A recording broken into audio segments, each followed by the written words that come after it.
नमस्कार दोस्तों, आप सभी का स्वागत है हमारे यूट्यूब चैनल जिज्ञासु रामाशंकर पर। उत्तर प्रदेश के लोकप्रिय मुख्यमंत्री आदरणीय श्री योगी आदित्यनाथ जी के खिलाफ साजिशें लगातार चल रही है। विपक्ष के हर नेता चाहता है कि योगी आदित्यनाथ मुख्यमंत्री नहीं रहे और राजनीति से बाहर आ जाए। किसी भी प्रकार के छोटा सा भी घटना होता है तो उसको लेकर के तिल के ताड़ बना दिया जाता है विपक्ष के द्वारा, और विपक्ष का यही ध्यान रहता है कि भाजपा में भारी मतभेद हो जाए और इसका जिम्मेदार योगी आदित्यनाथ को ठहरा जाए और उन्हें मुख्यमंत्री पद से हटा दिया जाए, राजनीति से बाहर कर दिया जाए। आज हम बात इसी पर कर रहे हैं। वीडियो बहुत अच्छा है, लंबाई से पूरा जरूर देखिए। आप सुनो तो मेरे चैनल को सब्सक्राइब जरूर कर लीजिए, तो कोई वीडियो छूटे नहीं। वीडियो पर लाइक कमेंट शेयर जरूर करिएगा। देखिए, उत्तर प्रदेश में योगी आदित्यनाथ जी की छवि है, शुरू से ही एक योगी साधु संत की छवि है। इस योगी जी की छवि से विपक्ष के नेता हमेशा परेशान रहते हैं।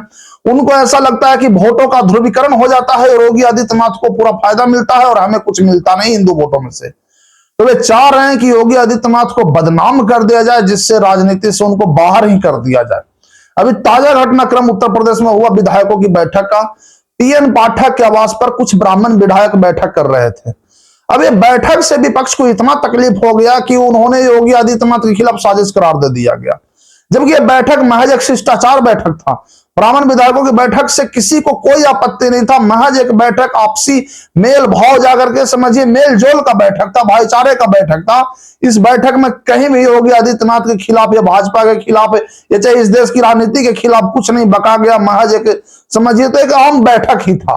पर विपक्ष इसे इतना हवा इसलिए दे रहा है कि वो चाहता है कि भाजपा में फूट पड़ जाए, भाजपा की एकता भंग हो जाए, उसमें अखंडता न रहे और जाकर के कुल मिलाकर देखे तो यहां योगी आदित्यनाथ को जिम्मेदार ठहरा दिया जाए।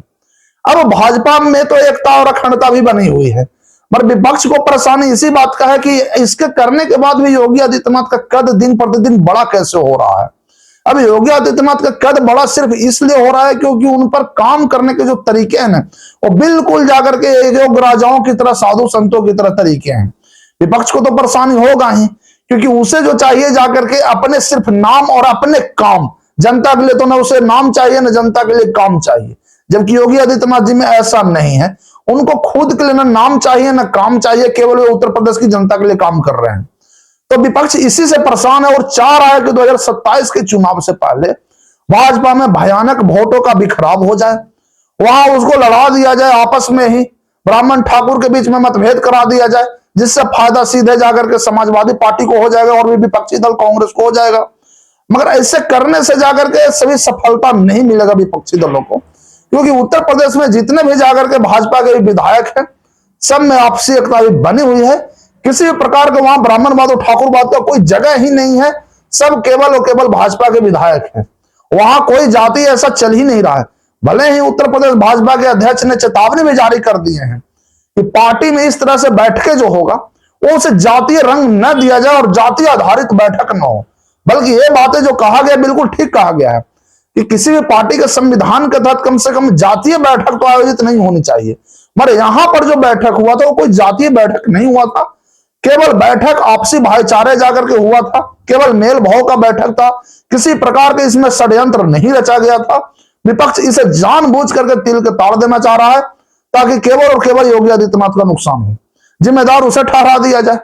तो चाह ही नहीं रहा है कि उत्तर प्रदेश में एक ऐसा मुख्यमंत्री बन रहा है जो कम से कम उत्तर प्रदेश का भलाई कर रहा है। ऐसे मुख्यमंत्री पसंद विपक्ष को है ही नहीं। उसे चाहिए कि उत्तर प्रदेश का विकास न करके खुद का विकास करे और जनता त्रस्त होकर के उसे हटा दे ताकि दोबारा हम आ जाए। तो चाह रहा है जाकर के कि एक ऐसी सरकार बने जो कम से कम योगी आदित्यनाथ की नीतियों के जाकर के काम न करे, बिल्कुल जाकर के उत्तर प्रदेश के खिलाफ काम करे। तो इसके लिए क्या होगा, योगी आदित्यनाथ को हटाना होगा।